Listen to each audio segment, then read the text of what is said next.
jàmm ci Nexa Voyage moo pare pour gunge étudiants yi entrepreneurs yi njaboot gi yëpp ak professionnels yi ci fépp foo xam ne da ngeen fa bëgg a dem ci àdduna bi moo xam yow yaa bëgg a dem wala voyage d'affaires da nga bëgg a dem Europe Amérique Asie Moyen-Orient foo ci bëgg a dem rek Nexa Voyage noppi na ngir gunge la yéen jàngalekat yi yéen professeurs yi am na programme de recrutement bu mag pour yéen boo xam ni mën ngeen a dem Canada jàngale ji nasaraan ak yéen étudiants yi suñu mission dafa leer nañ yombal leen lépp loo xam ne da di démarche d'admission ngir ngeen mën a am visa dem ci université yi nekk ci àdduna bi yëpp suñu partenaires yi nga xam ni dañoo mokkal liggéey bi te qualifié lool dañ leen di jàppale ci admission bi ci diiru fukki fan rek ngeen am seen université ba noppi it am li nga xam ne moo di seen admission suñu équipe daal di toppatoo li nga xam ni moom moo di des ci parcours bi defal leen dossier yi vérifier leen documents yi préparer entretien yi topp la ba nga jot sa préinscription ak sa visa pour professionnels yi dañuy toppatoo lépp lu jëm ci tukki bi moo xam voyage d'affaires la ñu daal di jël billet d'avion bi assurance bi hôtel bi toppatoo déplacement bi jóge AIBD jëm aéroport yamuñu foofu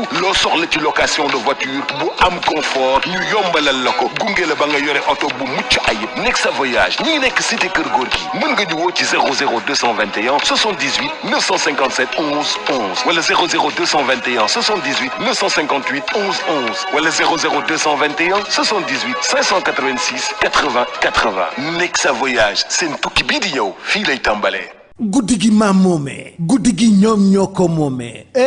mbay guddi gi yàgg na neex na te metti na te dëgër na kaj loolu affaire bu garaaw la xale xamu ko loolu dafa am miel am plante boo xam ni su guddi gi xaajee la tudd dañ ne 45 minutes avant laalal ñaari cuillère boo laalee ñaari cuillère xoolal da ngay bëri doole da ngay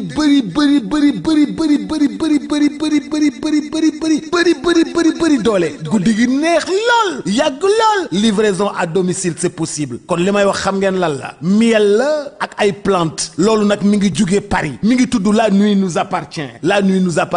wooteel 77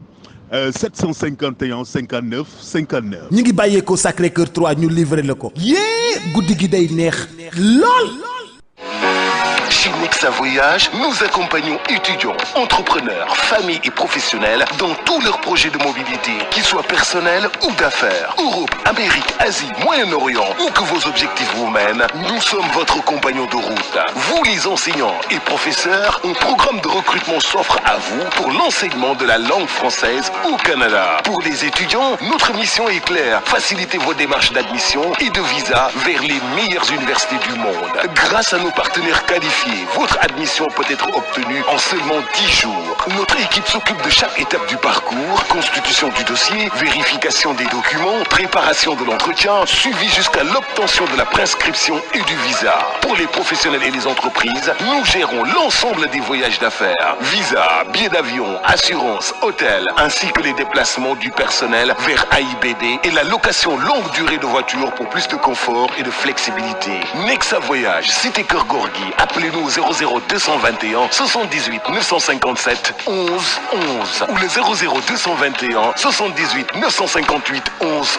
11 ou le 78 586 80 80. Nexa Voyage, votre prochain voyage commence ici.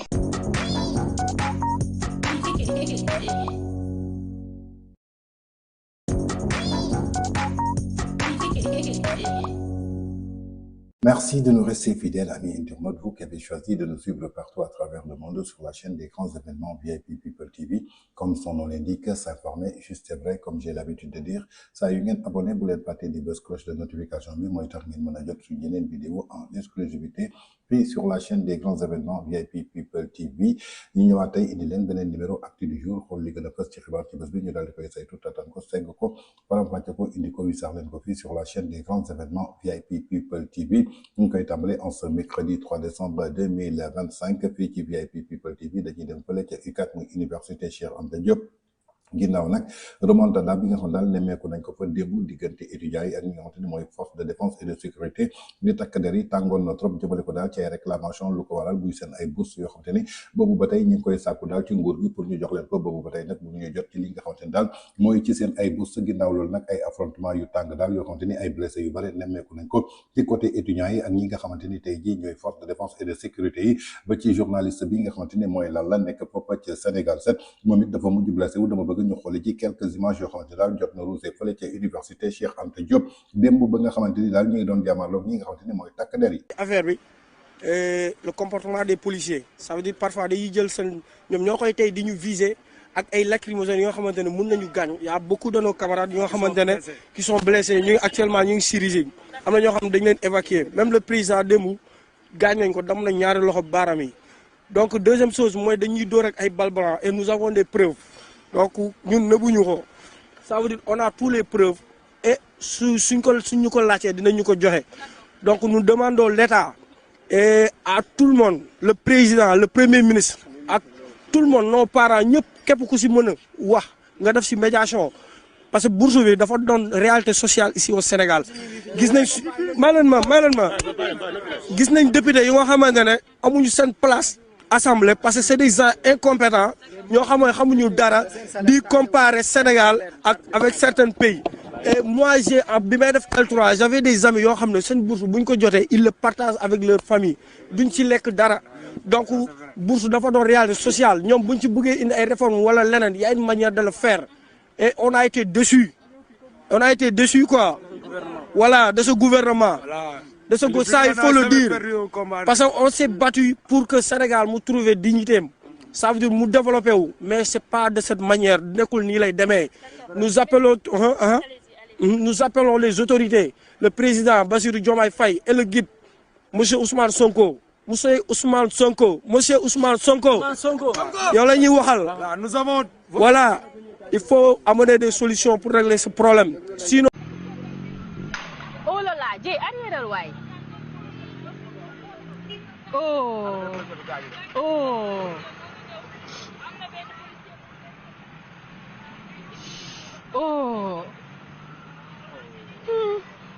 oh là là bu ko jël de tournel caméra oh là là. kon ñoo ko gisandoo muy affrontement yoo xamante ni daal jot nañ ko nemmee ko fële ca université Cheikh Anta Diop mooy ay image yoo xamante daal gis nañ ci daal ci ñi nga xamante ni mooy takk der yi di force de défense et de sécurité ak étudiants yi daal ñi ngi doon jàmmarloo mu doon jàmmarloo yu métti yoo xamante daal nemmeeku nañ fa ñi gis ñi daal ay blessé yu bëre ginnaaw loolu nag étudiants yi nag ñi ngi yuuxu ndaxte ñi nga xamante ni mooy takk der yi lu ñoo xuus daal di dugg daal ci li nga xamante ne daal mooy ci biir université ba ginnaaw nag bi nga xamante ni lii di loi da koy tere waaye dañu mujj daal di am ndigal jëmale ko daal ci ñi nga xamante ni ñoo jiite université bi xuus daal ñi nga xamante ni mooy takk der yi ñu mujj dugg foofu daal mu doon daal ay affrontement yoo xamante ne daal tàngoon na ginnaaw nag bu mu éclaté démb di talaata ñaari fan ci weeru décembre foofu ca université Cheikh Anta Diop bu Dakaru diggante étudiants yi ak force de défense et de sécurité yi ginnaaw nag ay blessés yu bare nemmeeku nañ ko ci ñaari camp yëpp muy côté étudiants yi ak ñi nga xamante ni mooy force de défense et de sécurité yi suñu sukkandikoo daal ci source yoo xam daal jot nañ ko am jëmale ko daal ci wàllu sécurité juróomi policier daal ginnaaw loolu benn officier ñoom daal mujj na ji am ay gaañu-gaañu ci daje daal yi nga xamante ni moo doxoon seen diggante ak ñi nga xamante ni mooy étudiants yi ginnaaw nag képp koo xamante ni moo bokk ci groupe étudiants yi nature exacte bi wax daal moo am ci ay blessures yi ba tey jii kenn précisé ko ginnaaw loolu nag lépp loo xamante ni daal dafa lié ak li nga xamante ni daal mooy ay xeer ak ay projectiles yoo xam ne daal ñu ngi ko doon sànni ci côté daal li nga xamante ni mooy échauffourée yi ci côté nag étudiants yi nag doon na benn bilan boo xamante ni également état bi daal ay blessés yu bare gis nañ ko ci kii di responsable collectif des amicales notamment moom dafa am benn fracture jëmale ko ci loxo bi tandis que ñeneen ñoo xam yu légère la ñam lan moo leen touché nag jëmale ko daal ci affrontement yi doxoon seen diggante ak ñi nga xamante ni daal mooy takk der yi mu doonoon nag benn panique boo xam daal amoon na foofu ci biir campus universitaire bu Cheikh Anta Diop daal di entraîner daal benn perturbation bu am importance jëmale ko daal ci activité académique bi jamono ji ñuy wax ak yéen nag lépp luy ay raisons exactes jëmale ko daal ci montée de tension bi nga xamante ni ba tey ji officiellement kenn communiqué wu ko lépp loo xamante ni ay ndaje la jëm ci ay jàmmaarloo dañ ko inscrit daal ci benn contexte boo xamante ne crispation bi du dara lu dul li nga xamante ni mooy campus universitaire bi souvent dafay lié ay conditions yoo xamante daal dafay son leader u parti Pastef jamono ji mu nekkee ci opposition bi dafa am ay kàddu yoo xamante ni da ko doon yëkkati day jàkkaarloog étudiants yi di leen mettre en mal avec l'ancien régime bi nga xamante ni moo fi nekkoon muy le président de la République Macky Sall ginnaaw nag am na ay kàddu yoo xamante ni moom yëkkati woon na ko di leader u parti Pastef tey ji mu nekk jëwriñu gouvernement bi di ki topp ci ginnaaw Diomaye ñu koy laaj nag lan lay tontu tey étudiants yi ginnaaw nag jàmmaarloo yi nga xamante ni tey jii gis nañ ko ba gis ay takk der dugg ci biir université bi ndaxte démb dafa jëloon responsabilité daal di koy jàpp yi nga xamante ni mooy président Macky Sall nee na daal boo ko sookee jël étudiants yi doon leen ci kaw ancien régime bi ginnaaw loolu nag tey moom moo nekk jëwriñu gouvernement bi est-ce que Macky Sall moo yónni policiers yi ñu dugg ci biir université bi est-ce que Macky Sall moo bañ fay ñi nga xamante ne mooy étudiants yi seen bourse dama bëgg ñu déglu ji kàddu bi nga xamante ni moom leaderu parti Pastef démb bu mu nekkee ci opposition tey mu nekk chef du gouvernement yëkkati woon na ko jëmale ko ci benn poste boo xamante ni publié woon na ko ci page Facebook am ñu dellu si waat. Il réclamait une bourse et c'est ça le plus grave, c'est-à-dire balaa il réclamait une bourse et c'est ça le plus grave, c'est-à-dire balaa ñuy xool sax les effets nañ njëkk a xool lan mooy la cause au XXIe siècle que des étudiants puissent être confrontés à ce problème élémentaire de fay ñuy suñu bourse. Ay forces de l'ordre armés jusqu'aux dents, ils n'ont rien à faire à l'université parce que c'est pas des criminels qui sont à l'université. Les revendications des étudiants sont totalement légitimes et largement à portée du gouvernement. Le social, qui est l'un des éléments. kon ñoo ko déggandoo muy kàddu yi nga xamante ni moom leaderu parti Pastef tey mu nekk jëwriñu gouvernement bi topp ci ginnaaw président Bassirou Diomaye Faye kàddu yi la yëkkati woon ginnaaw nag bi nga xamante ni étudiants yi ñu ngi doon jàmmarloo foofu ci université Cheikh Anta Diop ci régime président Macky Sall ginnaaw nag mu nekkoon benn discours boo xam daal bëggoon jël ñi nga xam daal mooy étudiants yi daal di leen dóor ci kaw ndoddu président Macky Sall nee na au XXIe siècle balaa ñuy xool lan mooy effet yi nga xamante ne étudiants yi ñu koy def ñu xool lan mooy cause yi ndaxte tey ji mënuñu nemmeeku daal au XXIe siècle ay étudiants nekk fii di xeex pour ñu jox leen li nga xamante ni mooy seen bourse ginnaaw nag bi nga xamante ni ñii di force de défense et de sécurité yi dugg ci biir université yi alors que ñooñu duñu ay criminel kon jàpp nañ daal kii di Macky Sall moo nekkoon benn criminel bu leen dugaloon ci biir li nga xamante ni mooy étudiants yi comme ni ko waxee rek mooy le karma existe tey nag moo nekk chef du gouvernement Macky Sall nekk fi président Bassirou Diomaye Faye moo fi nekk gis nañu force de défense yi defaat la même chose donc ce qui veut dire que lii mooy wane ni que démb ñi nga xamante ni mooy force de défense et de sécurité yi dégluwuñu ndigalu ma Samba dégluwuñu ndigalu ma Demba lu ñuy def maanaam mooy exercice de leur fonction rétablir li nga xamante ni mooy l'ordre en cas de désordre su amee kon tey ji lii moo tax tey ji ñoom nanguwuñu abrogé li nga xamante ni mooy amnistie bi parce que xam nañu suñu abrogé amnistie bi ñii di force de défense et de sécurité dafa bu baax a baax lu leen garantir ci biir loolu moom ci boppam moo ko publié woon ci page Facebook am di leaderu parti Pastef topp ci ginnaaw Diomaye muy le 16 avril 2021 nee nañu parlons d'abord des causes moom ci boppam moo ko nee na je suis meurtri par les multiples violences que subissent nos jeunes sœurs et frères étudiants. Les premières violences, ce sont les conditions d'études et existence inhumaine dans les amphithéâtres et les campus tellement bondés qu'il faut faire des coudes pour assister aux cours et battre pour se loger jusqu'à 10 étudiants par chambre ou suivre une longue queue pour se restaurer. La deuxième violence, c'est le retard apporté au paiement de leur bourse d'études, pourtant vitale pour l'écrasement majoritaire entre eux, souvent issus des milieux assez modeste. La troisième violence, ce sont les brimades d'inappropriés subis à chaque fois qu'ils veulent manifester contre les traitements déshonorés infligés à leur propre gouvernement avec des lots de blessés et d'arrestations, quels que soient les morts des étudiants jamais élucidés. ki ko waxoon mooy leaderu parti Pastef jamono ju mu nekkee nag et fële nga xamante ni mooy ci opposition bi kaddu yi la yëkkati woon muy le 16 avril 2021 ñu koy xamal ni que démb di le 2 décembre 2025 moom mooy chef du gouvernement tey jii moom moo jiite li nga xamante ni maanaam mooy gouvernement bu Sénégal est-ce que tey meurtri na jëmale ko daal ci violence yi nga xamante ni étudiants yi dund nañ ko démb muy ay sœurs yoo xamante ni tey jii beneen bi nga xamante ni mooy violence bi nga xamante ni condition étudiants yi existé wu yoo xamante ni c'est inhumaine est-ce que tey étudiant bu nekk am na nekk comme ni mu ko waxee woon dit est-ce que étudiants yi arrêté nañu di rang jëmale ko daal ci wàllu restaurant bi beneen nag bi nga xamante ni mooy retard bi nga xamante ni ñu ngi koy apporté jëmale ko daal ci paiement lii di bourse yi est-ce que tey moom bu mu egsee ci bopp pouvoir bi réglé na problème ñi nga xamante ni tey jii mooy étudiants yi comme ni ñu ko doon waxee ce n'était que des discours populistes et de la manipulation yoo xamante ni mi ngi ko doon yëkkati démb comme nag ñu ngi koy waxee souvent le karma existe toujours ñu ngi koy laaj moom chef du gouvernement topp ci ginnaaw Diomaye lan lay posté waat tey jii ci li nga xamante ni xew na fële ca université kan lay jël responsabilité bi daal di koy teg ci ndoddam ginnaaw nag bi nga xamante ni démb bi nga xamante ni Macky Sall moo fi nekkoon wax bu nekk yëkkati woon nañ ko daal di koy teg ci ndodd kii nga xamante ni mooy le président de la République Macky Sall ginnaaw nag moo ne retard de paiement jëmale ko ci bourse yi ci biir loolu nag gis nañu kii nga xamante ni mooy directeur des bourses bañ ko invité daal ci benn plateau mu yëkkati ay kaddu daal di koy wax ci régime kii nga xamante ni tey jii moo topp ci ginnaaw Diomaye waaye kaddu yu mu yëkkati dafa mel ni moom ci boppam di directeur des bourses maîtriser wul sax lan mooy sujet bi nga xamante ni mi ngi koy wax ci biir loolu nag étudiants yi ñoo ko tontul seen bopp nañ ko déglu ci dellu si dam leen ne yéen pare ngeen seen master def ngeen seen master 1 fay naa leen décret bi dafa ne 2 ans ngeen am bourse fay naa leen master 1 fay leen master 2 mënu leen internautes yi ñu leen nuyu leen jaar leen jox seen wàccuwaay waa ñu bëggoon a indi ay leeral rek si émission bi nga xamante si ni directeur des bourses def na ko démb sur la RTS ñu bëggoon si indi ay leeral rek parce que bi ñu seetaanee émission bi on a constaté que directeur des bourses objectif am mooy mettre en mal les étudiants avec la population maanaam directeur des bourses dañoo bëgg a jaxase population sénégalaise maa ngi koy dégg ci ay waxam mu ne les étudiants en master 2 ont déjà épuisé leur bourse alors que c'est faux parce que boo déggee ci biir waxam mu ngi wax ne étudiants en master 2 yi ñoom ñu ngi fayeeku chaque mois 65 000 déjà foofu la contradiction bi nekk parce que ñun étudiants yi nga xamante si nii ñooy door a inscrire en master 2 kenn musu see fayeeku bourse 65 000 donc bu ne épuisé nañ suñu bourse ba pare ñëwaat encore ñun 65 000 la ñuy fayeeku kon cela veut dire que ça c'est contradictoire loolu mënul nekk dégg naa ko aussi mu wax ne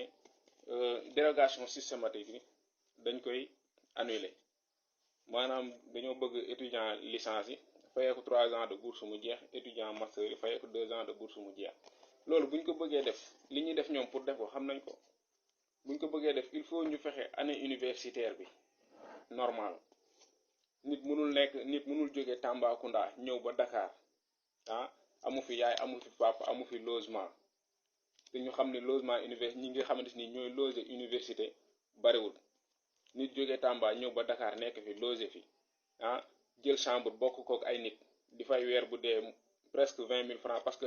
vous savez très bien que chambre yi ñuy loué côté université ay chambre 70 000 80 000 la te ay 4 personnes ñoo koy bokk wala 5 personnes ku ne war a joxe minimum 20 000 francs kooku bu jotee bourse 40 000 bu fayee 20 000 francs jënd ay ticket lan mooy des ci 40 000 yi kooku boo ko xañee bourse am lan lay fayee location étudiant mënul nekk fii charge yi seen waa kër nekk mu bëgg a jëlaat beneen charge di leen ko ci dolli loolu mënul nekk am na étudiants yu jóge fii ba Ziguinchor Tamba côté bu nekk te ñu xam dëkk bi instant bii nii fi mu toll ñu bëgg ñoo xañ loo xamante si nii les étudiants loolu la ñuy utiliser pour am de quoi mettre sous la dent c'est inadmissible loolu mënul nekk ñu ni dérogation systématique dañ koy éliminer pourquoi parce que amuñu xaalis loolu du ay wax parce que li gën a nekk injustice mooy Macky Sall indemnité yi mu doon jox député yi 900 000 bañ leen a jëndal oto pour des raisons purement politiques ñoom bu ñu ñëwee comme que dëkk bi amul xaalis dañoo war a na annuler indemnité yooyu mais indemnité yooyu El Malick lan la wax nee na day jël loolu noonu jëndal ci député yi ay oto yu jar ñaata 50 millions kii ni ñun dëkk bi dañoo war a rationaliser les dépenses ñu jël ay oto yu jar 50 millions di ko jox député yi loolu fu ñu ko teg réew mi am na ay DG yu fayeeku plus de 5 millions 8 millions wàññiwuñ ko ministres yi ñaata millions la ñuy fayeeku wàññiwuñ ko pourquoi ñu bëgg a jël étudiants yi di leen sacrifier loolu duñ ko nangu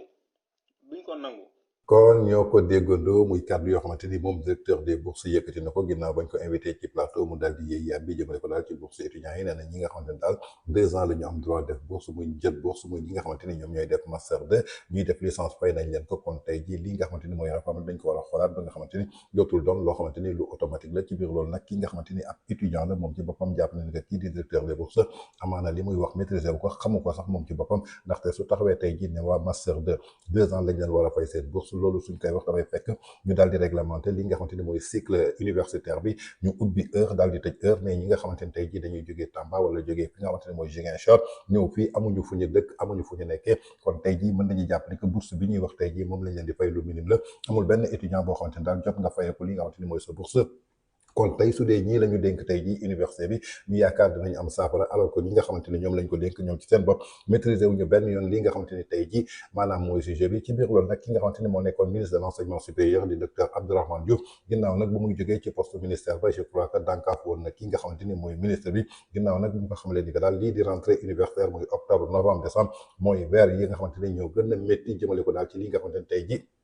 mooy rentrée universitaire en tout cas mi ngi ko doon souhaité bon vent dafa mel daal karma boobu moo dal ci actuellement ki nga xamante ni mooy ministre de l'enseignement supérieur nañu déglu ñuy kàddu docteur Abdourahmane Diouf dellu si waat de l'enseignement supérieur xew mooy octobre novembre décembre donc yow da nga ñëw ci moment bi nga xam ne ci la sa xew mi di tàmbali ma lay ñaanal nag yàlla defal la ci sutura te ci biir xew moom booy rentré loolu moom mën naa ko wax fii dafa am ñaari mois yoo xam ne dafa am ay pic des bourses ñun dañuy fay 6 à 7 milliards de bourses par mois mais dafa am ñaari mois yoo xam ne juillet bu école di tëj ak novembre rentrée bourses yi dafay jóge de 6 à 7 milliards le mois dem ba à 13 milliards le mois te loolu mooy sa bés yi nga xam ne mu ngi ñëw man ci mois yooyu ci laa jógee Abdourahmane tudd Dramane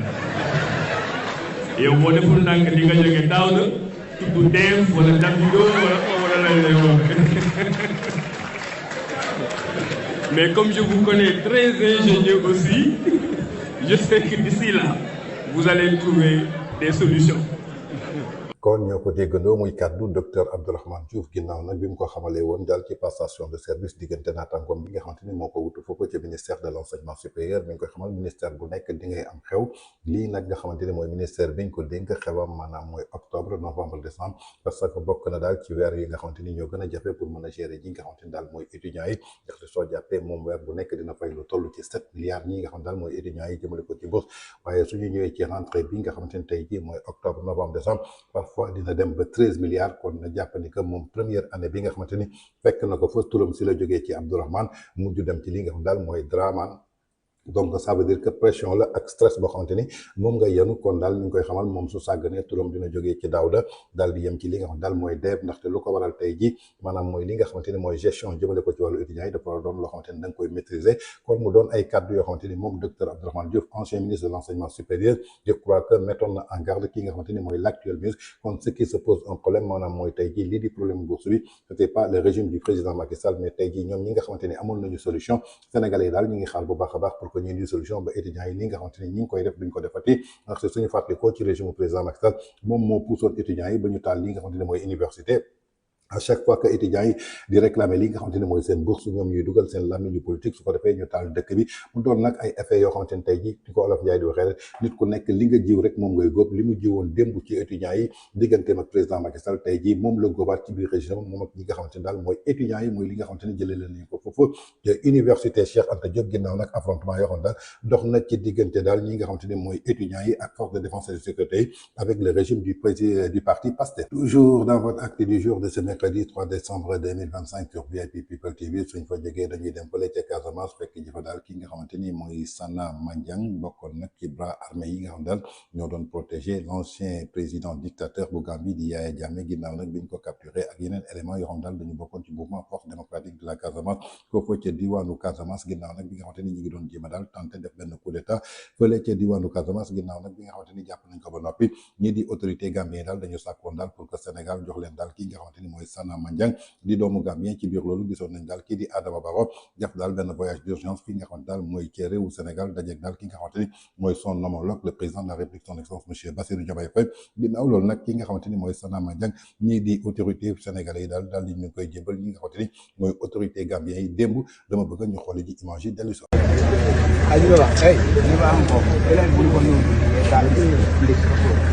no, this small.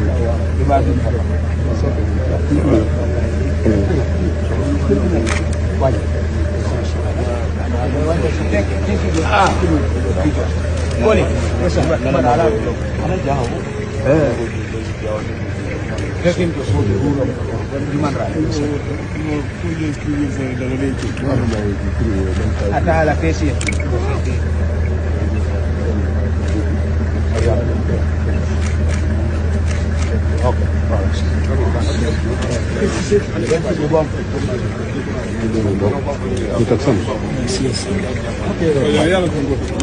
Everything. Asani nyana na fengo. Asani nyana sa.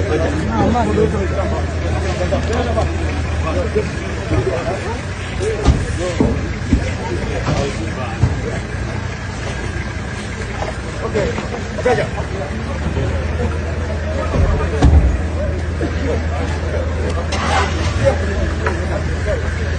No.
kon ñoo ko gisandoo foofu ca diwaanu Casamance ginnaaw nag ki nga xamante ni mooy Sana Mandiang bi extradé nañ ko daal foofu nga xamante ni daal mooy ca diwaanu Gambie ginnaaw nag arrestation par ñi nga xam daal mooy armée sénégalaise ak armée gambienne kii di Sana Mandiang mujj nañ ko daal jébbal ñi nga xam daal mooy autorité gambien yi démb nag bi nga xamante ni tey jii réewum Gambie dafa soxla woon daal di ñu koy extradé foofu ci réewu Gambie su ngeen fàttali ko nag kii di Sana Mandiang bokkoon na daal ci bras droit ñi nga xamante ni ñoo doon protégé kii di l'ancien président dictateur de la Gambie Yaya Jammeh ñu arrêté woon ko nag ñaar fukki fan ak juróom-ñeent ci weeru novembre atum 2025 ci benn opération conjointe boo xam daal ci wàllu sécurité la ñu mëne woon ko foofu ca Casamance kii di Sana Mandiang nag di ancien membre bokk dool ci jungleur bi ginnaaw nag bi ñu ko remettre daal jeudi jëmale ko daal ci autorité gambien yi muy extradition boo xamante ni daal am na lieu démb bu 15h jotee alors que daal ñeenti individu yoo xamante ni dañ leen interpellé woon ci waxtu bi nga xamante ni daal opération bi kii nga xamante ni mooy Sana Mandiang moom daal dañu daal di transféré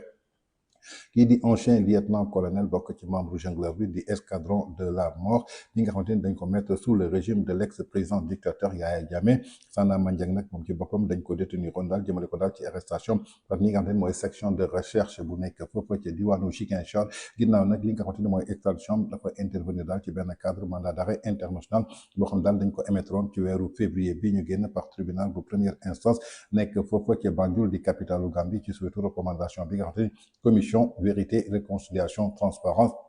ñoo ko teg lii di gouvernement bu Gambie nag dañu daal di confirmer li nga xamante ni mooy information bi jëmale ko daal ci ki nga xamante ni mooy ministère de l'information ginnaaw nag bi ñu saluer coopération constante ak solidarité boo xam ne daal ay autorités sénégalais def nañ ko daal jëmale ko daal ci gestion dossier bi nga xamante ni lépp lié sécurité régionale jëmale ko daal ci justice kii di Sana Mandiang nag lañ koy accuser mooy implication jëmale ko daal ci plusieurs actes de torture yoo xamante ni daal ak ay meurtre ak ay disparition forcée yoo xam daal dañ ko commettre ci jungleur ba kii nga xamante ni nag kii di Yaya Jammeh moo nekkoon daal ci bopp réewu Gambie ginnaaw loolu daal kii di Sana Mandiang gis ngeen daal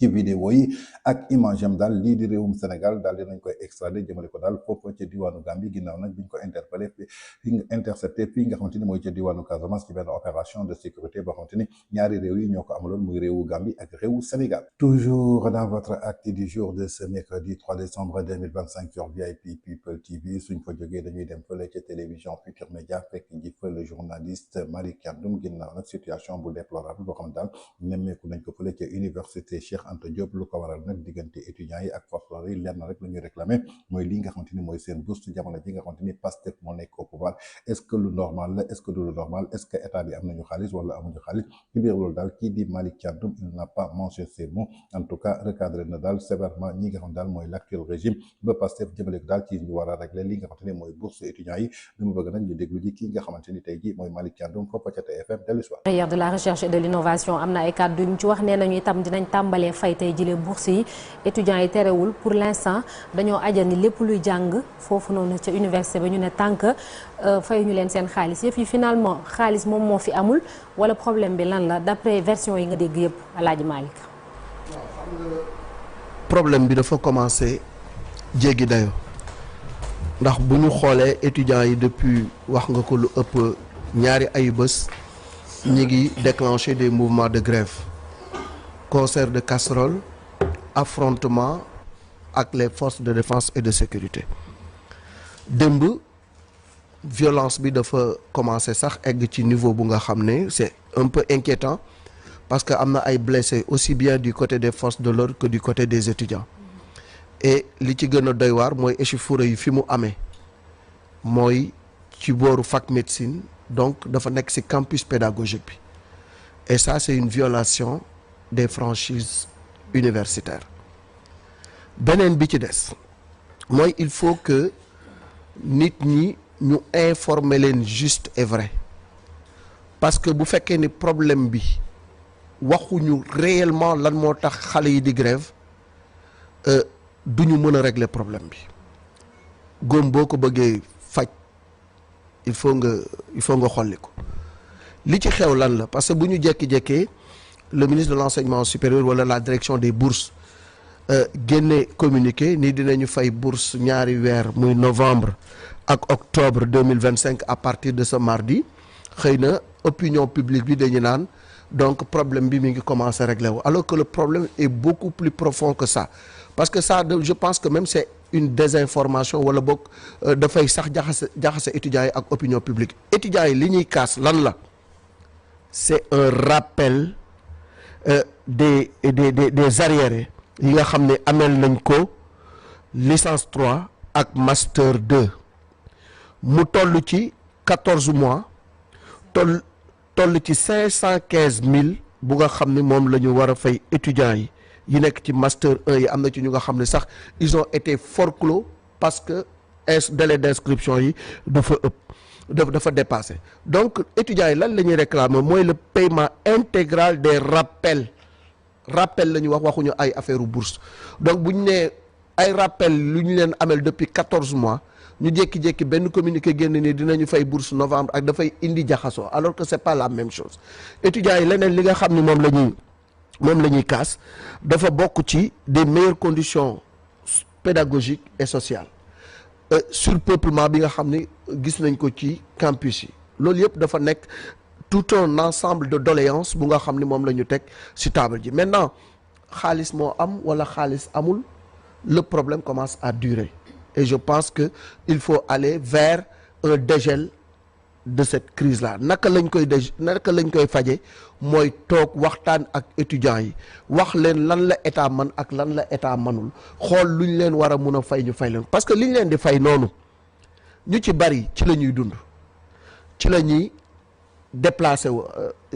à Dakar am na ci ñu nga xam ni sax bu ñu amul logement ci la ñuy fay logement am na ci lu nga xam ni dañu ciy coppati sax yónnee dëkk ba am na ci ñu nga xam ni seen frais d'études am na yu nga xam ni c'est des exigences par rapport à leurs études dañu ciy def xaalis pour mën a jàng dans de meilleures conditions donc bu ñu leen bàyyee crise bi di dégénérer dañuy dem ba mu egg ci point bu nga xamante ni dafay embraser wu un peu partout parce que mbir mi ngi law bay egg ci yeneen universités yi donc il faut aller vers la table des négociations ñu déglu étudiants yi dégloo leen xel te bañ leen dégloo xol mais également ñu xam ne ce qu'ils réclament c'est un dû c'est des arriérés yu nga xam ne 14 mois la ñuy def licence 3 master ak master 2 ak master 1 ñoom ñooy réclamer loolu donc nañu xool nu ñu ko saafara au lieu que ñuy def li ñuy tuddee de peut-être des manœuvres yu nga xamante ni dafay c'est du dilatoire. Il faut aller au fond des choses pour les régler et je pense que les étudiants nañu leen gestu parce que na combat bi ñuy wax nii ñoom ils ont payé un très lourd tribut et ils ont participé à l'élection de ce nouveau régime là ils ont ñëpp li xewoon université xam nañ ko ci événement yi lu ne xew na fa taal nañ fa lakk nañ fa blessé nañ fa baare nañu tali bi lu nekk def nañ ko pour Ousmane Sonko lu nekk def nañ ko pour Diomaye Fallou kon aujourd'hui bu régime bi ñëwee au pouvoir ñoom ñu nekk dans des difficultés pendant 14 mois war nañ leen a gestu war nañu wax ak ñoom buñ ma ne xaalis amu fi xaalis am na fi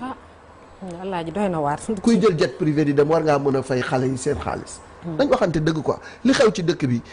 aussi bu ñu waxantewul dëgg du sotti. il faut qu'on se dise la vérité il faut que ñu régler le problème de ces étudiants parce que li ñuy réclamer. saraxuwuñu yalwaañuwuñu c'est leur droit. c'est un rappel dañ leen ko fay. d'accord. xaalis am na fi xaalis am na fi Alaaji doy na waar. kuy jël jet privé di dem war ngaa mën a fay xale yi seen xaalis dañ waxante dëgg ko li xew ci dëkk bi aussi bu ñu waxantewul dëgg du sotti il faut qu'on se dise la vérité il faut que ñu régler le problème de ces étudiants parce que li ñu réclamer saraxuwuñu yalwaañuwuñu c'est leur droit c'est un rappel dañ leen ko fay. d'accord.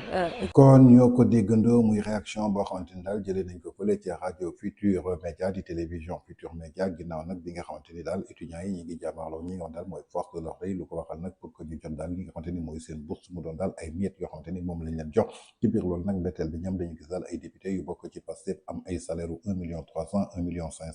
ba ci 5 millions am indemnité am auto am carburant taxaw ne carrément lii di bourse étudiants yi dañ ko war a supprimer alors que ñoom député yi amuluñu benn yoon njëriñ lii di askan bi étudiants yi nag doon l'avenir de demain est-ce que loolu tey ji ay kàddu la lu ñu mën a jàpp daal ba jàpp ni que daal mooy lii nga xamante ni mooy bourse étudiants yi dañ ko war a fay ndaxte dañuy toog daal ba xaar ay nit daal di ciy faatu pour que daal ñu mën a réagir en tout cas dañu war a respecter ñi nga xamante ni mooy étudiants yi jëmale ko daal ci procédure bi nga xamante ni moo soxal seen fayum bourse ginnaaw nag dafa doon loo xamante ni lu intégral la pour fàttaliku leen daal li nga xamante ni tey ji Malick Thiandoum wax na ko waruñu taxaw tey ji di naan Sénégal amul xaalis Sénégal am na xaalis ndaxte Sénégal su dul woon dëkk boo xamante ni amul xaalis duñ fa am premier ministre boo xamante ni sooy voyager am jet privé ngay jël di am ay voyage personnel yoo xamante ni yaa ngi koy def di def jet privé sooy dem yeneen dëkk ànd ak sa délégation duy ba mu festel ñi nga xamante ni maanaam mooy say chargé de mission ci sa biir avion présidentiel gis nañu tey jii lu ñu recruter ci ay PCA ay directeur ak ay chargé de mission yoo xamante ni amaluñu askan bi benn yoon njëriñ jël alalu askan bi di ko passer de gauche alors que tey jii dañu war a fay ñi nga xamante ni mooy étudiants yi seen bourse kon bu kenn taxaw ne xaalis amu fi ndaxte xaalis su fi amul woon kii di premier ministre façon dund bi nga xamante ni mi ngi koy dund voyage yi nga xamante ni mi ngi koy def ak jet privé di ko def kon li am solo ba am solo nañu régler problème mu étudiants yi moo ëpp solo mais bu ñu toog ba xaar nit daal di ciy faatu ñu ne dañuy jéem a réagir li am solo ba am solo étudiants yi dañu nekk dans leur droit donc dañ leen war a respecter tey nag li ñuy wax daal le karma existe je crois que moo dal li nga xamante ni mooy parti Pastef ndaxte kenn xalaatul woon Pastef dina existe ci nguur gi tey ji étudiants yi di am ay problème bourse bay xeex bay jaamaarloog ñi nga xamante ni mooy force de défense et de sécurité ba ñoom ci seen bopp ñuy intégré ci biir UCAD tey ji yaakaar naa ni li ñu doon wax démb ci régime président Macky Sall loolu moo leen fekk si waat est-ce que la réalité n'est pas en train de faire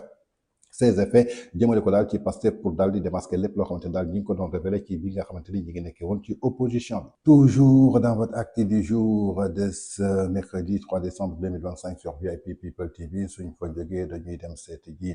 l'activiste républicaine Ndeye Sow Leila présidente du parti UPR jëmale ko daal ci ki nga xamante ni mooy l'ancien président de la République Macky Sall taxawaay bi nga xamante ni amoon na ko ci Sénégal est-ce que tey les étudiants n'ont pas regretté le choix du président Macky Sall muy départ bi nga xamante ni def nañ ko ci moom jëmale ko daal ci tànn ki nga xamante ni mooy Pastef à la place de président Macky Sall kon tey jii dama bëgg ñu déglu ji les révélations et les témoignages de Ndeye Sow Leila jëmale ko daal ci ki nga xamante ni mooy le président Macky Sall ak tey jii bi nga xamante ni jógee na ci bopp réewu Sénégal di briller à l'international ba ci livre bi nga xamante ni bindoon na ko muy l'Afrique au cœur nañu déglu ji Ndeye Sow Leila dellu si waat. moom ñëpp ko namm jamono ji ci Sénégal. je vous dirai pas le cas sax ñi ngi def li nga xamante ni maanaam mooy benn délégation pour seeti kilifa diine yi. dëgg la ñaan ko njëkk pour que mu dellu si waat. ah fi mu toll ñu dañuy julli di ñaan rek pour mu ñëwaat de. Macky moom Sénégal yëpp ko namm.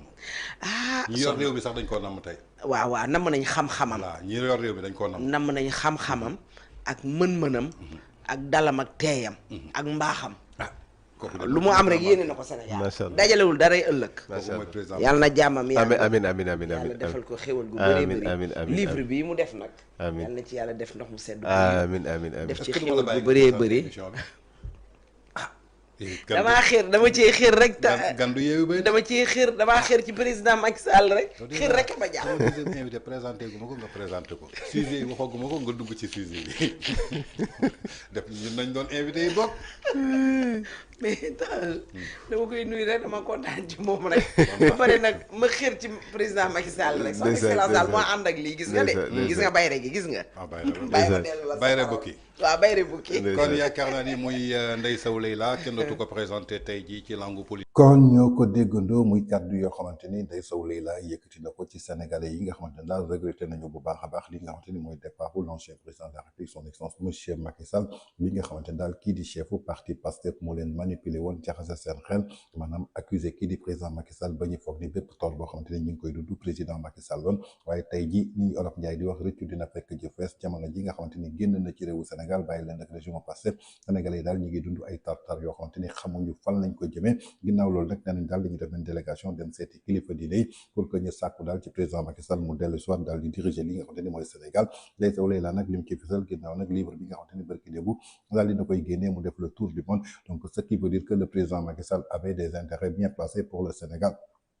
Olof Ndiaye nag nee na nit ku nekk daal li nga jiw rek moom ngay góob on ne récolte que ce que l'on a semé ñun ñoo semé woon tey ji li nga xamante ni maanaam mooy manipulation populisme daal di déglu ñi nga xamante ni incompétence lañu daal di am muy le régime du parti Pastef bu ñu daal di koy wécce ki nga xamante ni mooy président Macky Sall kon lépp loo xamante ni tey ji dal na askanu Sénégal en tout cas dañuy assumer seen choix donte nag li nga xamante ni daal bëgg nañ ko def tey ji ñu xool kilifa diine yi daal ndax seen njëkk président Macky Sall du ko nangu ba dellu soit ci Sénégal ci biir loolu dama bëgg ñu déglu daal beneen témoignage boo xamante ni moom njaag ba télé ci poste daal dina koy def jëmale ko daal ci président Macky Sall yërmande bi nga xamante ni amoon na ko ci étudiants yi ak tey jii li nga xamante ni mooy l'actuel régime tey jii nu ñu taxawee étudiants yi ba dem ba ci seen ay député nee nañ daal nañu war a supprimer li nga xamante daal mooy bourse étudiants yi nañ ko déglu ci dellu si waat. exemple man am na ay lam yu rëy yu ma daan gis ñoom ñu ko doon def si tànk comme naa ni lamu xaalis yu rëy ak yu loxo en fait bi ma amee bac la jaay yenn Kaolack pour ma ñëw ak moom Dakar époque joxoon san nga fekk 87 88 daa jaay dafa jaay ay takkaayam waaw pour ma ñëw bu may ñëw université première année pour nu ma yegsee et puis évidemment 3 mois après amoon naa bourse logé nañ ma mais déjà quand même sama ñëw Dakar bu njëkk si loolu la jaar voilà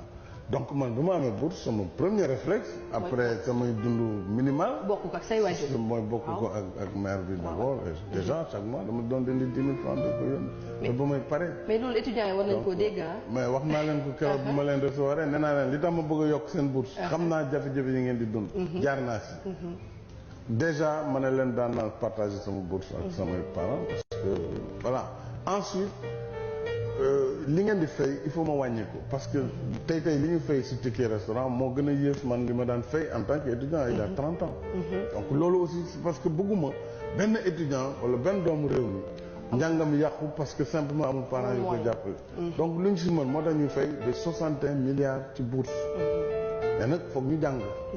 jàng bi moom c'est plus étudiant moom jàng moo tax ñu am kon ñoo ko déggandoo ginnaaw bu mu jàkkaarloog Dieynaba Seydou Ba moom l'ancien président de la République du Sénégal Macky Sall jëmale ko pourquoi mu am yërmande ci ñi nga xamante ni tey jii maanaam mooy étudiants yi parce que Ablaye Wade bu mu ñëwee dafa def bourse pour tous les étudiants moom président Macky Sall bu mu ñëwee dafa yokk li nga xamante ni mooy bourse yi ba noppi daal di wàññi li nga xamante ni mooy ticket de restauration yi parce que moom étudiant la woon yaayam loxoom jotul woon ginnaawam keroog ba mu waree ñëw jàngi ci fii ci université yaayam dafa jaar ay lamam pour jox ko pour que mu mën a ñëw fii daal di installé wu ku nekk xam ne di ko dund étudiant nu mu méttee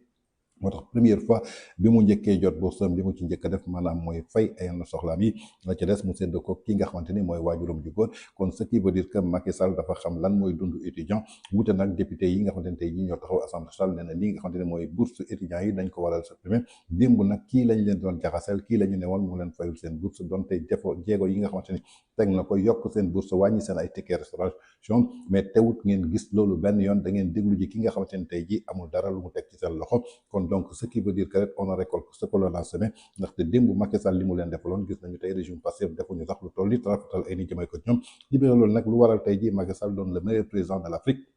Macky Sall doon le président que le Sénégal n'a pas connu de 1960 à aujourd'hui li ko waral nag maanaam ay jëfam ñoo ëpp li nga xamante ni mooy ay waxam ak ay diggéem ci biir loolu nag dama bëgg ñu déglu ji beneen extrait vidéo dellu si toll foo xam ne dafa nekk ci tournant doomam yëpp wala jël seen responsabilité pour dugg am lu ñu participer pour seen réew ñu am un président de la République bu fi ñëw en 2012 tey boo jëlee bilan am sur le plan social CMU il a réalisé 3,9 millions d'assurance maladie 2 millions de Sénégalais non cotisants am couverture sanitaire 100 000 césariennes gratuites 8 millions d'enfants de moins de 5 ans yu am gratuité des soins 300 000 personnes de plus de 60 ans yu bénéficier plan Sésame nga ñëw sur les bourses de sécurité familiale mu am 316 000 ménages yu bénéficier bourse de sécurité familiale mu jëlee ko 25 000 déjà indi ko rek c'est déjà une grande chose jëlee ko 25 000 yóbbu ko 35 000 bu ñu duggee ci lu ñuy wax équité sociale mu créer 300 postes de santé 18 centres de santé 21 centres de dialyse 9 nouveaux hôpitaux mu jëlee masse salariale bi yóbbu ko ba 1200 milliards c'est-à-dire yokk na ci 300 milliards autrement dit yokk na ci 25%, c'est-à-dire le quart. yemul foofu pour la stabilisation des prix mu def une subvention de 157 milliards jóge foofu ci éducation bi mu mettre en place 90 000 salles de classe 64 daara moderne loolu mosu fi am. avant président Macky Sall amul woon daara moderne Sénégal moom moo ko fi créé indi 64 daara moderne 6 centres régionaux de formation 20 blocs scientifiques 20 inspections 9 inspections d'académie 5 ISEP 17 ENO 3 universités publiques indi KMS 3 bu am 100 millions de litres par jour. indi DER bi nga xam ne indi na fi tey bu ñu koy évaluer c'est plus de 300 000 emplois 100 000 directs et 200 000 indirects pour un budget de 100 milliards. indi programme xëyu ndaw ñi depuis 2021 jusqu'à 2023 sur un budget de 450 milliards à raison de 150 milliards par année. mu jóge foofu sur le plan des infrastructures imaginez-vous en 12 ans tabax na 2526 kilomètres de route. loolu c'est inimaginable ça veut dire que chaque année tabax na 200 kilomètres de route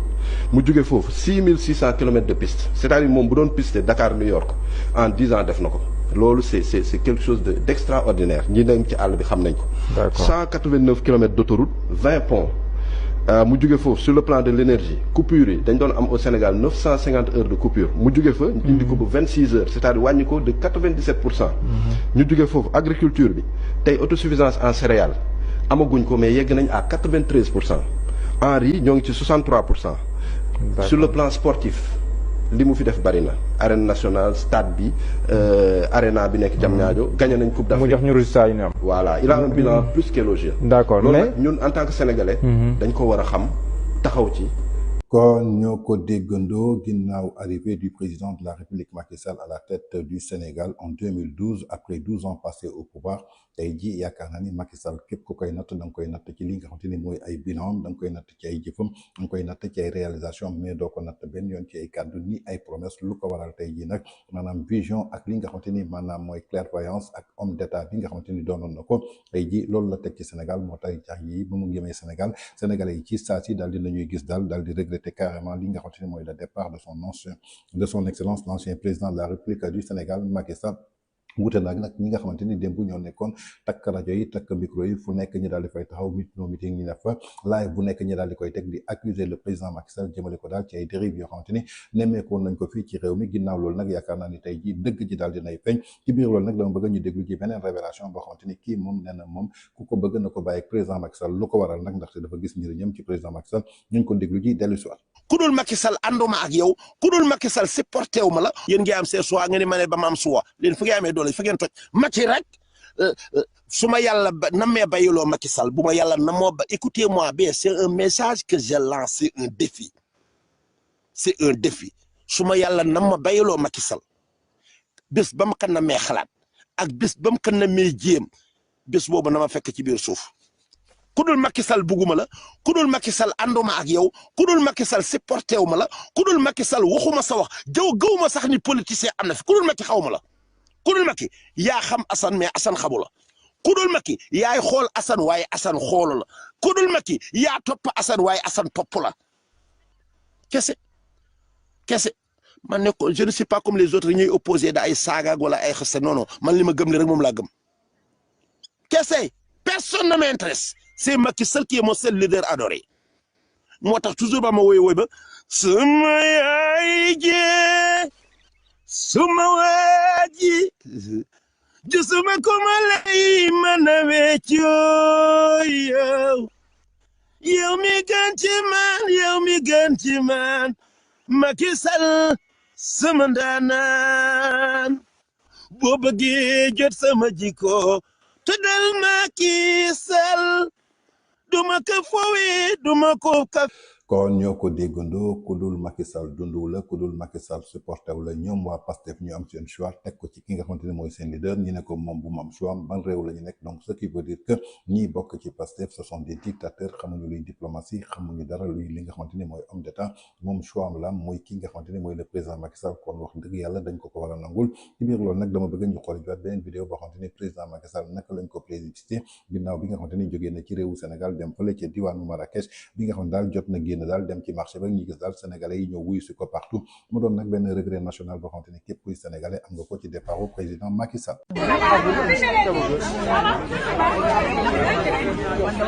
président Macky Sall moo nekk nii donc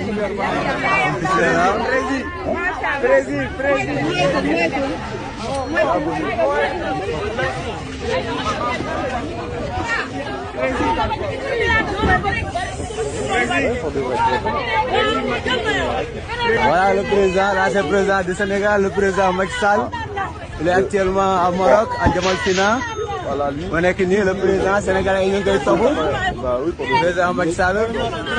Voilà, am sénégalais yoo xam ne tamit ñu ngi topp ci ginnaaw Diomaye di chef au parti Pastef ñu ko doon yëkkati ñoom ñëpp daal dinañu découvrir la réalité que Macky Sall était une très bonne personne. Macky Sall était une personne joviale, Macky Sall était une personne visionnaire, Macky Sall était une personne patriote boo xamante ne daal dafa bëgg a réewam. Gis nañu daal naka la ñu teeroo Macky Sall ci mbeddu Maroc gi kon je crois que ni ko Olof Ndiaye di waxee réccu dina fekk jëf wees. Macky Sall dem na yoonam tey jii yéen a choisir lii nga xamante ni maanaam mooy Pastef kon du ngeen def dara lu dul assumer lii nga xamante ni mooy régime bi nga xamante ni jamono ji yéen a ngi koy dund waaye ni ko Olof Ndiaye di waxee rek pomme de terre ak Angleterre terre donc moo leen boole kon yaakaar naa ni Macky Sall kenn du ko teqale kenn ci ay président yoo xamante ni jot nañu jaar fii nga xamante ni mooy ci Sénégal. Toujours dans votre acte du jour de ce mercredi 3 décembre 2025 sur VIP People TV suñ ko jógee dañuy dem seeti ji la réaction de quelques Sénégalais jëmale ko daal ci seen choix ginnaaw nag bañ ko porté ci ki nga xam daal mooy leader bu parti Pastef ginnaaw bu mu leen joxañee le président de la République Bassirou Diomaye Faye ci lépp loo xamante ni diggoon na leen ko ci ay kaddu ba noppi ñi nga xamante ni dañ ko gëmoon ci ay alxuraan yoo xamante ni daal jotoon na ci manipuler ay doomu aadama yu bare. ginnaaw loolu nag ñoom ci seen bopp ñoo am mbetteel am déception totale jëmale ko daal ci régime bi nga xamante ni après presque 2 ans bi ñu passé au pouvoir amul dara loo xamante ni tegoo noonu que ci ndaw yi nga xamante ni tey jii ñoo jëloon seen espoir daal di koy posé ci seen kaw dama bëgg nag ñu déglu ji vidéo yi dellu si waat. ministre Ousmane Sonko moom moo ñu doon campagne ay alquran ba sama genre gi nga xam ne yooyu la ñu gëm ñu mujj ko topp tey maa koy tontu ci alquran man dama naan ko yaa ayyuhal ladina amanu yow Ousmane Sonko li ma taquluuna maa laa tafaaluuna loo nar a wax jëf ko loo nar a wax na nga ko jëf loo nar a jëf bu ko wax Sonko mënoo ñëw campagne xëyu ndaw ñi ba ndaw ñëpp jox la bopp bi nga ñëwee toog amagoo dara loo programmé pour def ko benn fondement boo taxawal ba ne lii maa ko programmé ndaw yi ambulant yi buñ jigee ñu taxaw ca defagoo dara ne dama leen yëkkati lu mu bëgg daa bëgg ñu dugg ci gaal yi wala dafa bëgg ñu sàcc lan la bëgg ñun fi mu toll nii mënatuñu jàng lii lañ man kenn joxuñu fu ñu liggéey am nañu bac ñii am nañu licence amuñu lu ñu liggéey luñ mën lu dul ambulant wala da ngeen bëgg ñu sàcc ji donc fi mu toll nii benn solution moo am na yaatal géewu ambulant maan yi beneen message bi maa ngi koy envoyé ñi toog ci réseaux sociaux yi ñoom ñëpp naan normalement waaw yoon yi kenn waru cee toog nangam dañu def ndànk gis nga école yi ñi ci nekk ñëpp di jàng bëri nañ lool te ku ne xam na ne Sénégal liggéey amu fi ñii seen doom yaa ngi ci école yi ñii seen rakk yaa ngi ci école yi te liggéey amu fi de genn wàll gi yëpp yàgg fii la ñuy mujj ndax da ngay dem ba doo mën a jàngati métier fekk yow lépp raw na la liggéey amul ci Sénégal li nga mën mooy lii donc nañu yaatal géewu ambulant maan yi ñëpp am fu ñu liggéeyee Sonko li ma koy wax mooy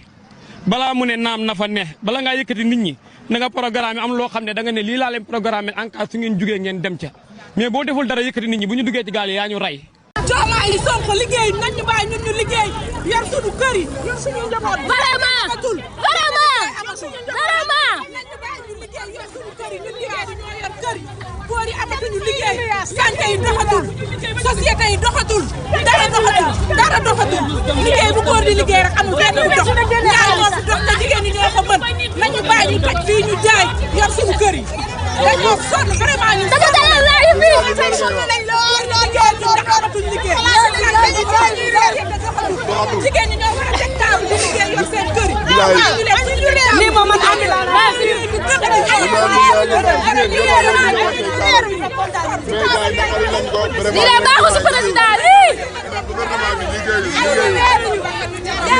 kon ñoo ko déggandoo mooy ñi nga xamante ni démb dañu gëmoon ki nga xamante ni mooy leader au parti Pastef jëmale ko ci discours yi nga xamante ni convaincre na leen ba ci ay alxuraan yoo xamante ni yëkkati woon na ko ba ñoom ñi nga xamante ni gëmuñu dara lu dul ay alxuraan ñu daal di koy tontu ñooñu ñoo ko tontu tey jii ci ay alxuraan bi amul dara loo xamante ni tey jii tegal na ko ndaw yi du birik du loo xamante ni puus na ko paas na ko ginnaaw ñi nga xamante ni tey jii ñi ngi amoon as tuuti boo xamante ni moom lañ doon taabale mais amul dara lu mu def lu dul ñu daal di leen déggal piir ndax tey jii dafa bëgg gaal yi mu leen doon tere ñu daal di koy jël dem wutali bitim réew en tout cas lépp loo xamante ni daal waxoon na ko jamono ji daal moom soxlootul ci moom benn kàddu li mu bëgg mu daal di jëf lépp loo xamante ni waxoon na ko démb ndaxte dañu ne Olof Njaay nee na nit ku nekk maanaam sa kàddu de dige bor maanaam fay bor la maanaam ci biir loolu nag gis nañu daal boobu ba tey amul dara loo xamante ni teg na ko ci seen loxo gis ngeen nag jigéen yële boobu ba tey ñi ngi yuuxu ndaxte ñi ngi acclamé kii di Diomaye ak ki topp ci ginnaawam ñoom dañoo sonn amuñu dara loo xamante ni tey ji teg nañ ko ci seen loxo mu doon daal benn cri de cœur boo xamante daal ñi bëri ñoo xamante ni tey jii dañ jëloon seen yaakaar teg ko ci régime parti Pastef ñoom ci seen bopp dañu am déception ginnaaw nag li nga xamante ni gis nañ ko fële nga xamante ni maanaam mooy ca université Cheikh Anta Diop en tout cas doon na daal benn déception totale boo xamante daal colère la boo xamante ni population bi daal dañ koy am jëmale ko daal ci l'actuel régime bi nga xamante ni ki ko jiite di parti bi di Pastef. Toujours dans votre acte du jour de ce mercredi 3 décembre 2025 sur VIP People TV suñ ko jógee dañuy dem seeti ji l'ancien président de la République maître Abdoulaye Wade ginnaaw nag moom lépp loo xamante ni daf ko xalaatoon pour la jeunesse ginnaaw nag bi mu xamee ni que tey jii soo bëggee xam ban peuple ngay am da ngay xool ban façon jeunesse nga am nañu déglu ci le discours royal de maître Abdoulaye Wade de l'histoire. Alors, donc, je voudrais reformuler précisément ce que j'ai dit de la jeunesse dans mon livre. J'ai dit, dis-moi quelle jeunesse tu as, je te dirai quel peuple tu seras. C'est-à-dire que, en fait, dans l'éducation des jeunes d'aujourd'hui, on peut voir ce que sera l'avenir. Et c'est pourquoi j'ai parié sur cette jeunesse. Alors, qu'est-ce que je fais pour la jeunesse ? Bon, d'abord, cette jeunesse m'a soutenu, m'a élu, m'a sorti de la prison, comme je vous ai dit, en 88, et aujourd'hui, m'a véritablement porté au pouvoir.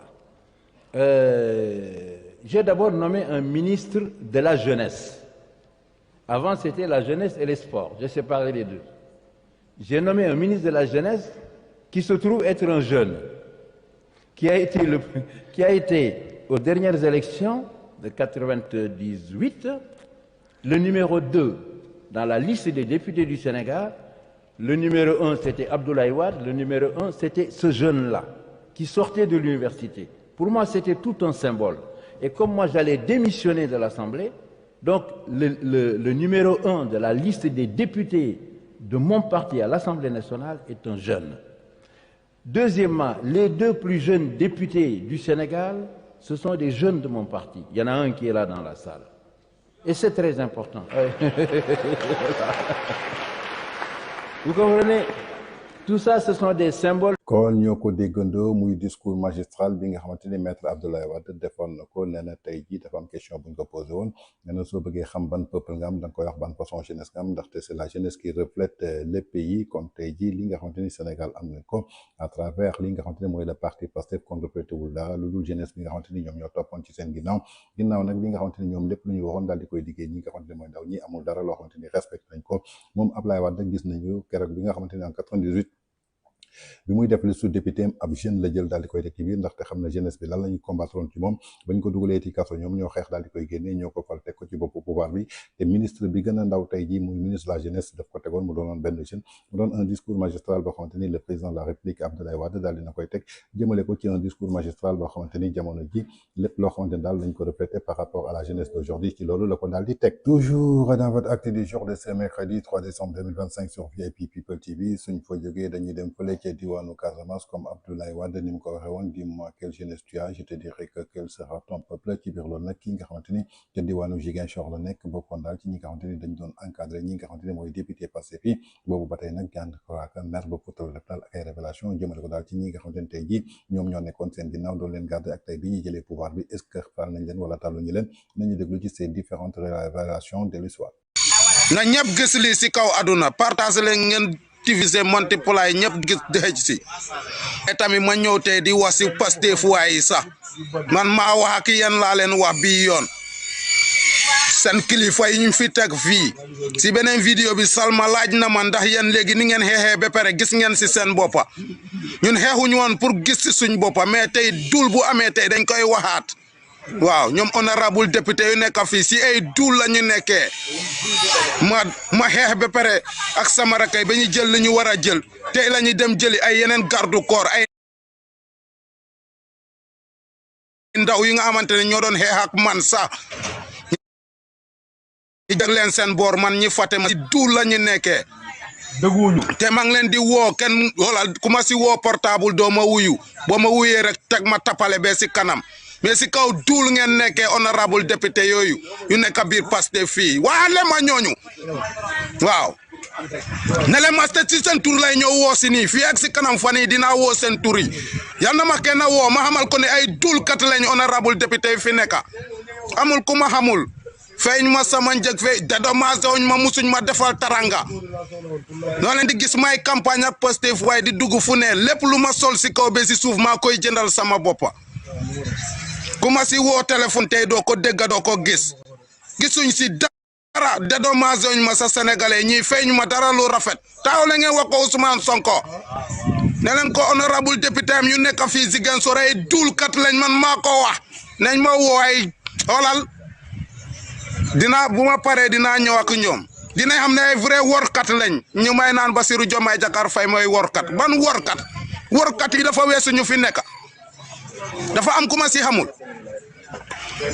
xam naa Bassirou xam naa Oulimata Sidibé honorable député xam naa kii suma waaji te mu jóge woon kaso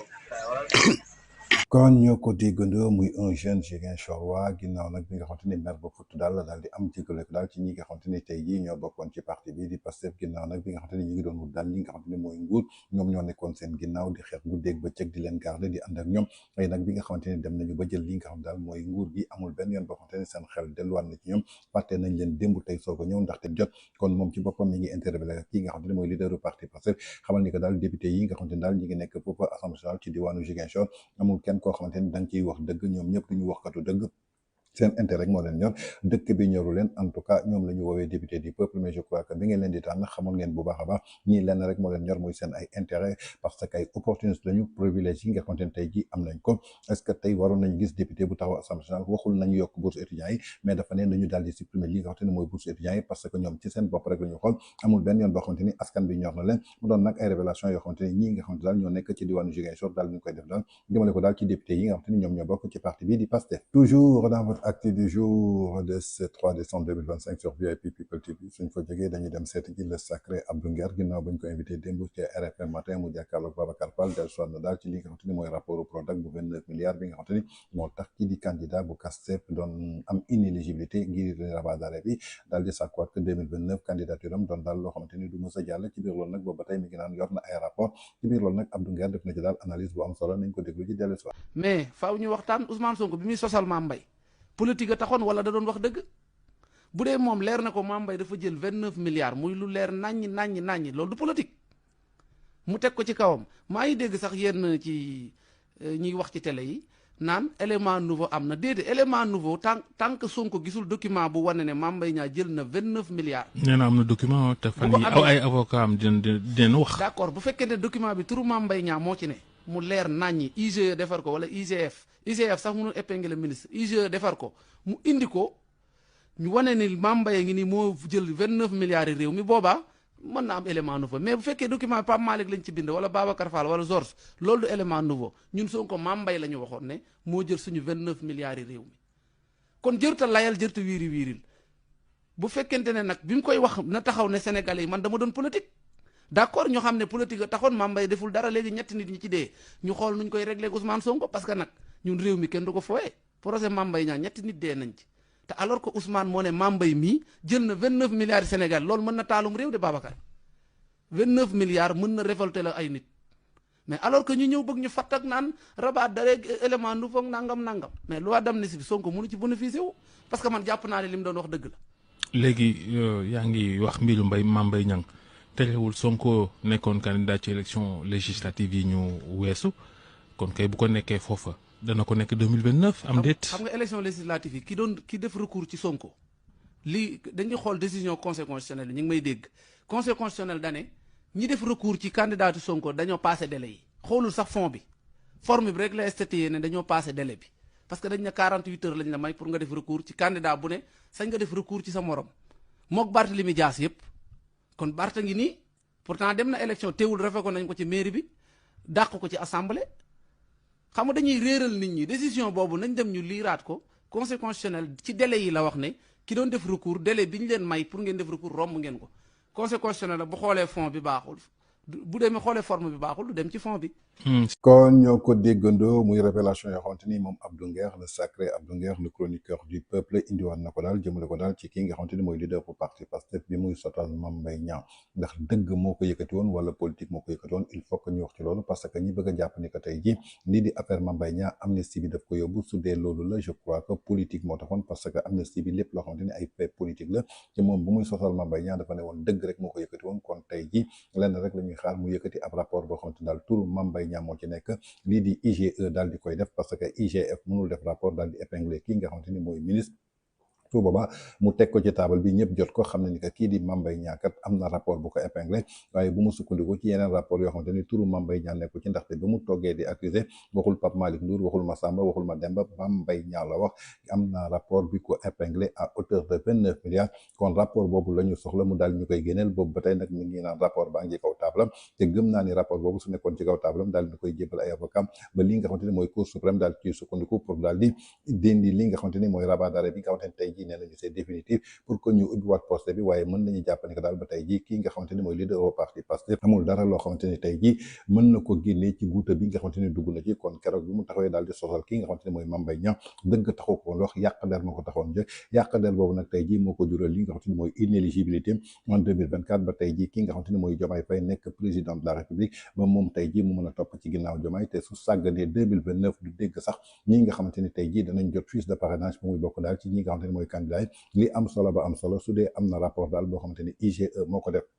tuumaal kii di Mame Mbaye Niang na ko génnee teg ko ci table bi daal di koy publier waaye rapport baa ngi nii yor naa rapport bi alors que boobu ba tey ëpp na ñeenti at tey jii mënoo ñu génnee rapport bi kon na noppalu te dem tëddi xam ne ni que ba muy wax dëgg taxu ko woon jóg dàkk dëgg bi nga taxoon jóg nag tey jii moo waral tey jii yàlla daal di koy fayee li nga xamante ni mooy ambition yi mu amoon pour doon président de la République mu daal di nax saay toujours dans votre acte du jour de ce mercredi 3 décembre 2025 sur VIP People TV suñ fa jógee dañuy dem fële ca diwaanu Guédiawaye fekk ji fa nag ki nga xamante ni mooy l'ancien député Seydina Fall alias Bougazeli ginnaaw nag arrestation bi nga xam daal def nañ ko par sûreté urbaine bu Guédiawaye jëmale ko daal ci li nga xamante ni daal mooy dossier Bougazeli bi dafa mel ni daal luy alourdir jëmale ko daal ci yeneen plainte yoo xam daal mujj na tegu ci ndodam su ngeen fàttali ko nag kii di Bougazeli moom lañ fi jàppoon daal ay jamono jëmale ko daal ci li nga xamante ni mooy affaire faux billets mais bi yoon nag beneen affaire lañ ko daal di jàppee muy affaire escroquerie ginnaaw nag biñ ko arrêté altine ci affaire escroquerie daal boo xamante ni somme bi porté na daal ci lu toll ci 400 000 francs CFA moom mii di Seydina Fall Bougazeli ñu gën ko xam ci turu ki nga xamante ni mooy Bougazeli lii di situation judiciaire am daal mi ngi compliqué suñu sukkandikoo daal suñu source mi ngi xamal daal ay nit yu bees daal dañoo ñëw daal di présenté wu daal démb di talaata foofu ca sûreté urbaine bu commissariat central bu Guédiawaye afin que daal di déposer yeneen plainte contre ki nga xamante ni mooy Seydina Fall ñu gën ko xam ci turu Bougazeli ñii di enquêteurs yi nag ñi ngi évoqué daal désormais lu toll daal ci juróom benn victime yoo xam daal ay présumé lañu ci benn dossier boo xam daal benn chiffre la tey jii suñ ko évolué ci ay mesures yoo xamante ni lii di enquête bi suñ ko poursuivre rek képp kuy plaignant ñaa ngi lay accusé daal benn mise en cause ci ay manœuvre frauduleuse jëmale ko daal ci ay détails yoo xamante ni dafa resté ba tey jii loo xamante ni kenn précisé wu ko lépp loo xamante nag mën na doon ay cause ci préjudice jëmale ko daal ci wàllu finance li nga xam daal mooy ay nit yu bare dañoo jàkkaarloog daal ay multiplication ci ay plainte yoo xam daal mesure bi du dara lu dul benn garde à vue boo xam ne jot nañ ko def ki nga xamante ne mooy Seydina Fall alias Bougazeli tey jii mën nañ ko prolonger daal pour que ñu mën a permettre ñi di enquêteurs yi daal am yeneen ensemble témoignage jëmale ko daal ci établir ay responsabilités ak ay précisions ci service de police yi nga xamante ne tey jii lépp loo xamante ni mën nañ ko poursuivre ci audition bi lépp loo xamante ni dafa soxal ay vérification ci benn bii boo xamante ni tey jii mën na indi benn lumière ci affaire bi nga xamante ni ci côté mise en cause bi dafa bénéficier daal comme loo xamante ni tey jii mën nañ ko benn loi boo xamante ni mooy présomption d'innocence ba nga xamante ni daal justice bi daal mi ngi daal di rendre décision mu doon affaire boo xamante ni tey jii dafa susciter daal ay réaction foofu ca biir Guédiawaye ndax tey ñu bëri ñi nga xamante ni ci dëkkandoo yi la lépp lu ñu espérer mooy que justice ñu daal di koy rendre jëmale ko daal ci victime yi daal kii di Seydina Fall Bougazeli moo leen daal di escroquer daal ci ay koppar yu bëree bëri en tout cas mu doon daal beneen révélation daal boo xamante ni suñu sàggunul kii di Seydina Fall alias Bougazeli dossier bi daal dina xaw a compliqué ndaxte yeneen juróom benn personne dañu ñëw daal di waat porter plainte ginnaaw nag bi nga xamante ni arrêté woon nañ ko ba noppi daal di koy placer en garde à vue lii nag nga xamante ni mooy garde à vue bi suñu sàggane dinañ ko daal di prolonger pour que daal ñu gën a saytu li nga xamante ni mooy enquête bi. Toujours dans votre actu du jour de ce mercredi 3 décembre 2025 sur VIP People TV suñ fa jógee dañuy dem ci affaire Cheikh Mbengue ancien international de football ginnaaw nag bi nga xamante ne daal foofa ca Marsassoum épicentre benn vaste réseau de faux documents yu lié daal ci milieu li nga xamante ne mooy football bi moom mii di Cheikh Mbengue nekkoon ancien joueur équipe nationale jamono ji daal dañ ko jàpp ak ñeneen jëmale ko daal ci fraude yoo xam daal ci ay extrait de naissance la foofu daal ci diwaanu Marsassoum kii nag di ancien international bu Sénégal di Cheikh Sidi Bouya Mbengue di président bi nga xamante ne moo jiite United Academy ginnaaw nag bañ ko arrêté déféré ko parquet ci cadre li nga xam daal mooy benn affaire de trafic de faux acte de naissance civile ñi daal di koy poursuivre ci wetu ñetti yeneen nit yoo xam daal ñu ngi bokk ci milieu football bi ku ci mel ni Moussa Mbaye di joueur kii di Issa Diallo ak kii di Bakary nekk coach du club nekk foofa ci Ravin te Guédiawaye ainsi que ki nga xamante ne mooy Thierno Ndiaye di pensionnaire nekk foofa ci académie bi lépp luy ay charges yoo xamante nag dañ ko retenir dafa porté wu daal ci association de malfaiteurs faux et usage de faux suñu sukkandikoo daal si suñu source enquête bi nag déclenché nañ ko ñi nga xamante ni mooy la direction de l'automatisation des fichiers muy DAF ginnaaw nag bi ñu mettre en évidence lu toll ci 831 demandes yoo xam daal ay suspect la ci ay carte d'identité nationale mu doon ay démarches yoo xamante ni dafa reposé wu ci ay faux extrait de naissance prétendu ñu établir ko foofa ci Marsassoum ci diwaanu Sédhiou ginnaaw nag bi nga xamante ni képp kuy bénéficiaire tey jii dañu sukkandiko daal nekkoo originaire u région bi nga xamante ni moo nekk foofu ginnaaw loolu nag ay pays voisins la lu mel ni Guinée-Bissau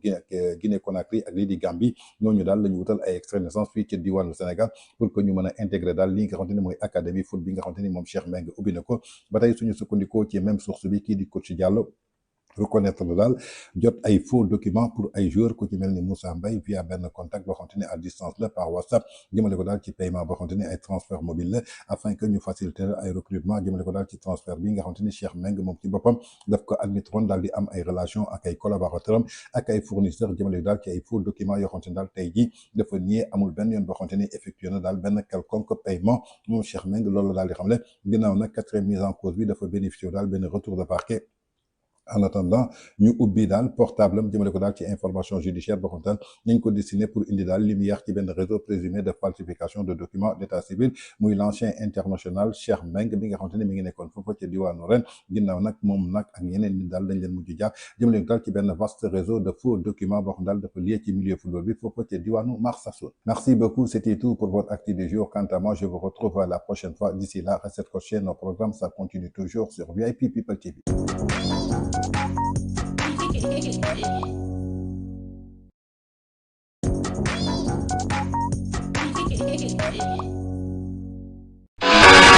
leen jàmm ci Nexa Voyage moo pare pour gunge étudiants yi entrepreneurs yi njaboot gi yëpp ak professionnels yi ci fépp foo xam ne da ngeen fa bëgg a dem ci àdduna bi moo xam yow yaa bëgg a dem wala voyage d'affaires da nga bëgg a dem Europe Amérique Asie Moyen-Orient foo ci bëgg a dem rek Nexa Voyage noppi na ngir gunge la yéen jàngalekat yi yéen professeurs yi am na programme de recrutement bu mag pour yéen boo xam ni mën ngeen a dem Canada jàngale ji nasaraan ak yéen étudiants yi suñu mission dafa leer nañ yombal leen lépp loo xam ni da di démarche d'admission ngir ngeen mën a am visa dem ci université yi nekk ci àdduna bi yëpp suñu partenaires yi nga xam ni dañoo mokkal liggéey bi te qualifié lool dañ leen di jàppale ci admission bi ci diiru fukki fan rek ngeen am seen université ba noppi it am li nga xam ni moo di seen admission suñu équipe daal di toppatoo li nga xam ni moom moo di li des ci parcours bi defal leen dossier yi vérifier leen documents yi préparer entretien yi topp la ba nga jot sa préinscription ak sa visa pour professionnels yi dañuy toppatoo lépp lu jëm ci tukki bi moo xam voyage d'affaires la ñu daal di jël billet d'avion bi assurance bi hôtel bi toppatoo déplacement bi jóge AIBD